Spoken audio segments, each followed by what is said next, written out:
Michael Killen, recently Jerry Brown, the governor of the state of California, George Shultz, the former Secretary of State for the United States, and also William Perry, the former Secretary of the Defense Department, also of the United States, took part in an announcement where they changed the threat factors that govern the Doomsday clock. The Doomsday clock shares with us how many minutes, days, months, or whatever we are to major catastrophes that could occur, including possibly the end of civilization.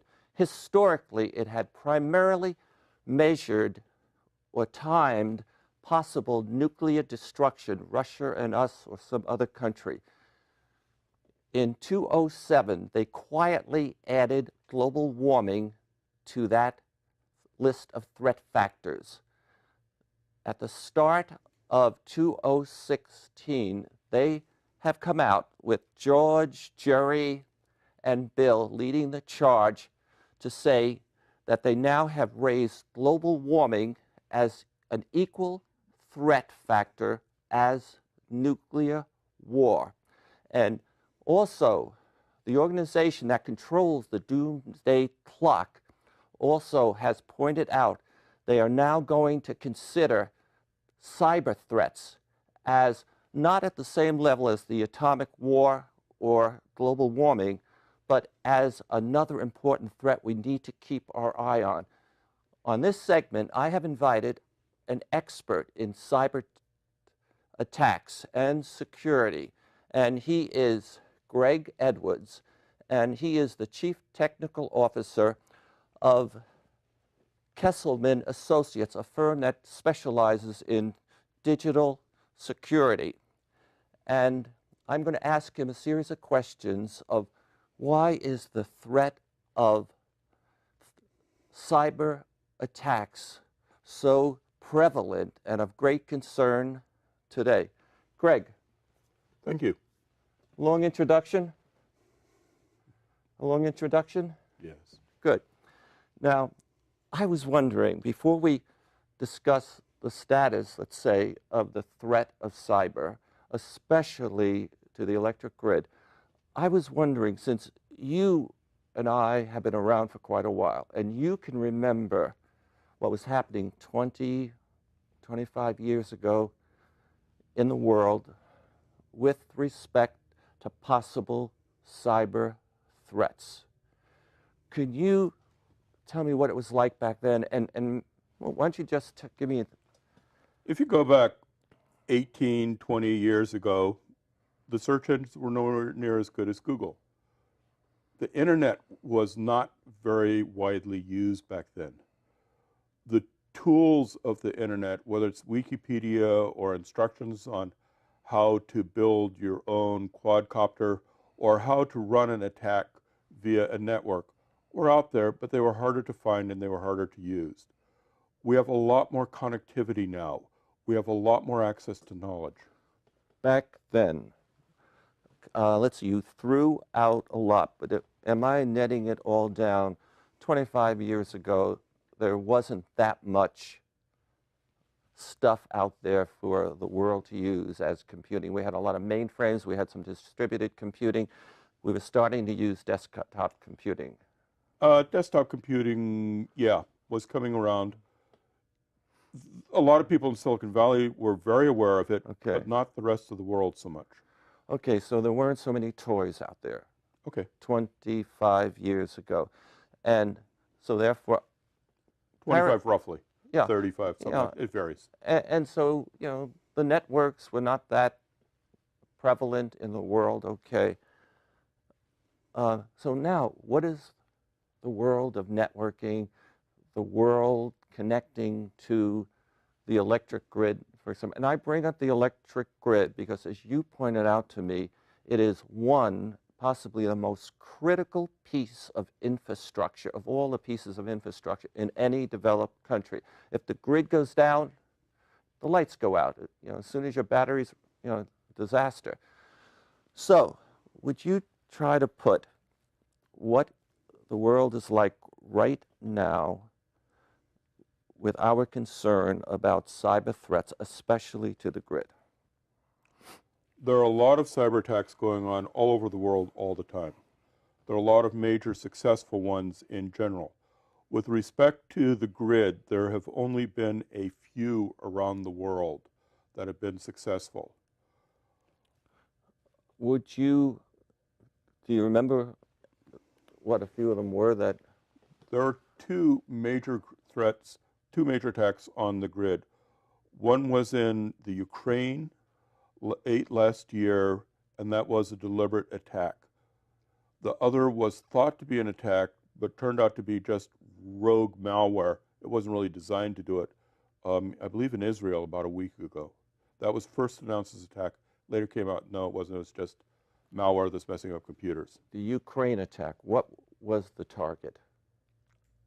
The target was the country of Ukraine, and it was probably done by people who are very hostile to the Ukraine. Oh, so it was an attempt to knock the government down, the major Yes. institutions. Yeah. And then there was attack in Israel? It was thought at first to be an attack, but it turned out to be just malware. Malware. It wasn't a deliberately planned attack. Was there any particular part of the systems over there that was hit? Well, I don't have the details. but then there was the attack in Iran. Are you talking but that's not the grid, though. Are you talking about the attack on the Iranian centrifuges? Yes. Yeah. But that's not the electric grid. But that's an example of a significant cyber attack. That was a significant cyber attack, and it went through an air gap system and took it even though there's no internet connection. Now today, and I want to share what you told me about some very specific new developments that have occurred in the last few years that tend to create new opportunities to attack the grid. And so I'm just going to start it out. One of them is the increase of Internet of Things. Yes. You want to give me another one? The increase in the amount of intelligence that's being used in the power grid itself. That intelligence can help, but it can't replace. If you don't have the major line segments delivering power, it can't generate power on its own. It can only reshuffle who gets the power. Do you want to throw out another one? There's a lot more people who are aware that you can do these attacks, and there's a lot more knowledge on how to do the attacks. So the threat surface becomes larger.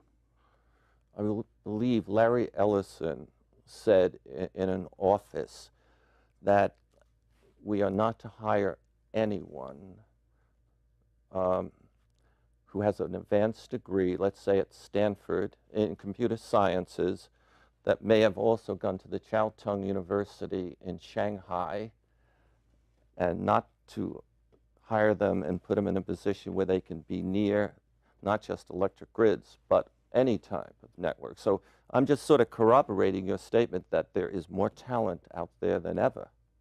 There's an incredible number of very smart people who are hostile to the U.S. out there. The Internet of Things, I'm going back to it. Why is the increase of Internet of Things, and what is it, creating so many new doors, opportunities into the systems that manage the electric grid?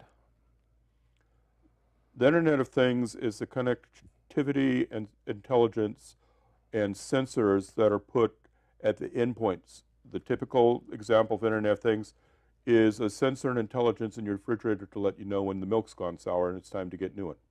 Okay, we want to talk about the grid. Intelligence of Things will allow you to have more sensors connecting to the power grid and more controls.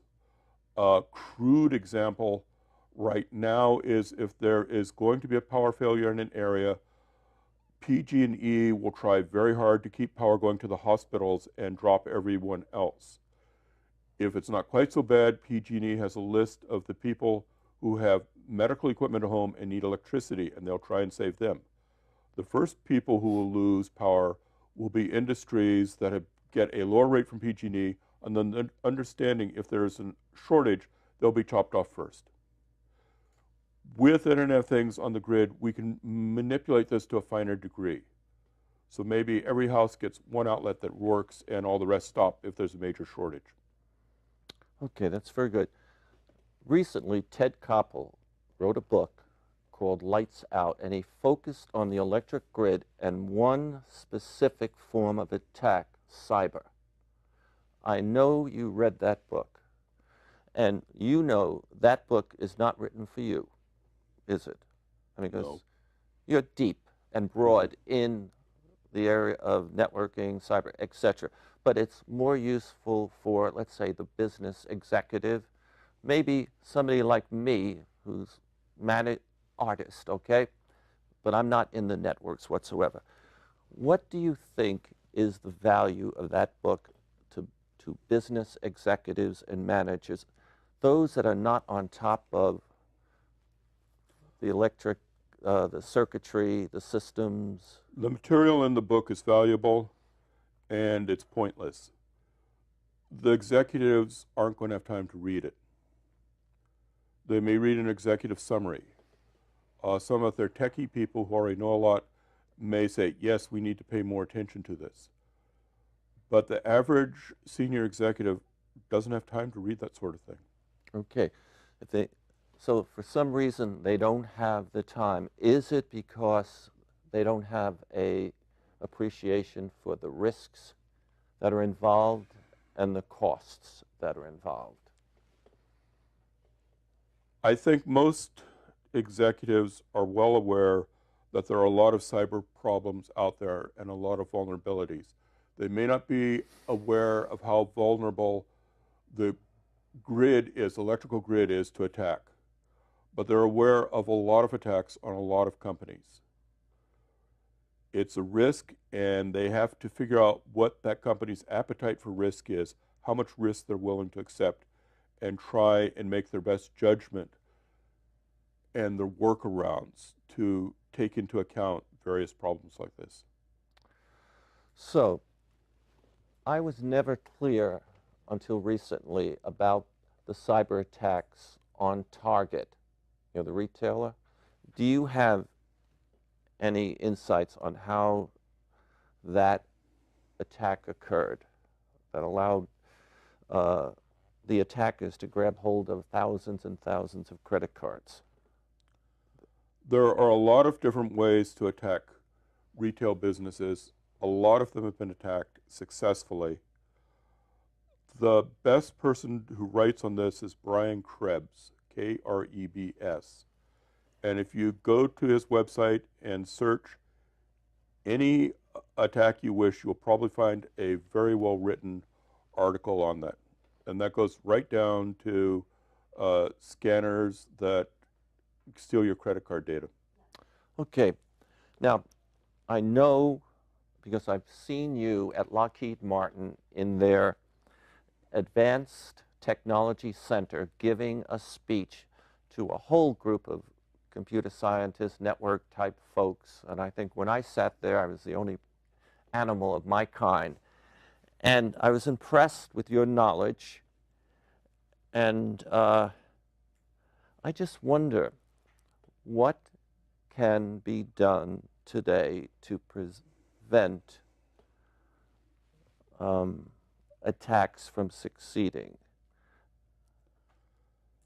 We know how to stop the standard kind of attacks. I'm excluding the black swan attacks.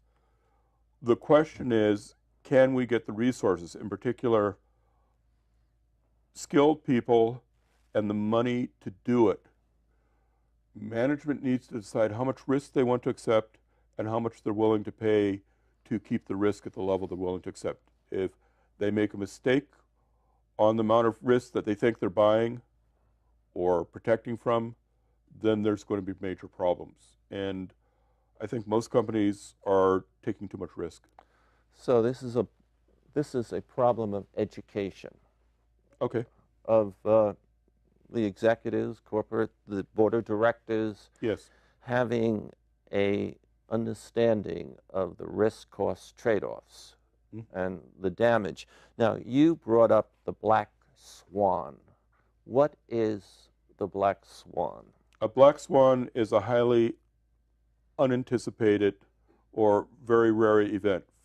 A classic example is an asteroid hitting the Earth. It only happens about once a century, but if it hits a populated area, it's going to cost an awful lot of death and damages. But it's only going to happen maybe once a century, maybe once every 1,000 years.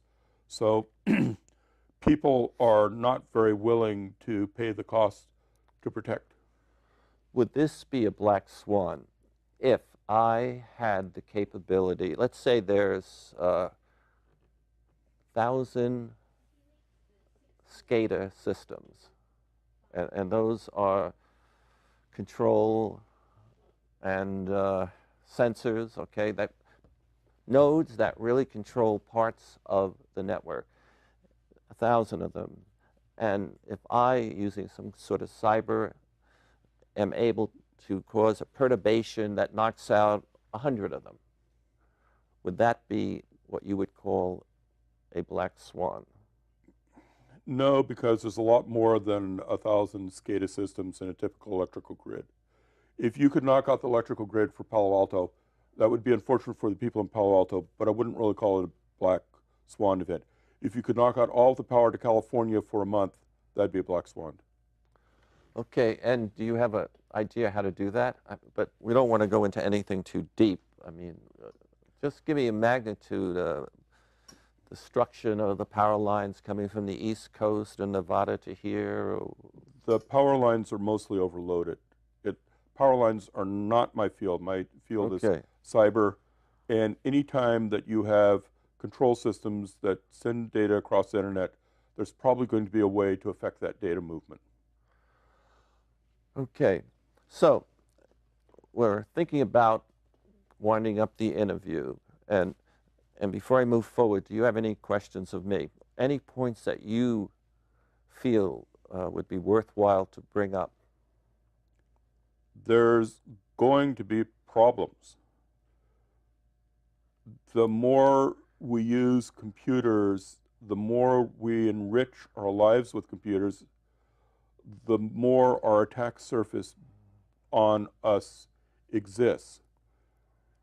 The more we develop friends around the world, the more chance there is for not so friendly people. Someone tries to friend you on Facebook, and you look at it and they have 1 or 2 pictures of themselves and no friends, that's not a person you want to be friends with. Really? You have friends who have no other friends? I'd run away from them. If I have what kind of friend? Friends on Facebook have no other friends. That is interesting. No pictures of themselves. You think just logging on and posting and accepting, whatever on Facebook, that could be a danger? Sure, because they get information on you, they start connecting with you. I was helping some people, a friend of a friend who 2 days ago, who got a notice saying, your computer's infected, call this number, and they called it. It's, oh yes, we can help you. You have a terrible virus. We'll take care of this for only $5,000. Yeah. I'm slightly exaggerating, but the people lost their credit card and they almost lost their internet bank account. Interesting. So, do you have any recommendations for corporations, that utilities and electric grid folks and the CTOs and the security experts? And figure out what your risks are and what your risk appetite is. How much risk are you willing to take? If your company is down for 3 days, it has roughly a 50% chance of going bankrupt. Okay, and you got that from the security auditors? That's from the ISACA, that's the Institute of Computer Security Auditors. So that's their thinking about how dangerous that a cyber attack could be. Not coming down for 3 days, and some of them will go out of business. Could be a flood that wipes out your data center. Okay, if people want to contact you, how do they do it? You have my email address. I think it's being displayed. All right, maybe you want to say it here. If not, Greg at Kesselman Associates. Kesselman Associates. All right. So, Greg Edwards, I want to say thank you very much for being a guest and sharing your wisdom. Thank you. And knowledge with us. Hi, my guest has been Greg Edwards, and he is a security cybersecurity expert, and we greatly value his insight.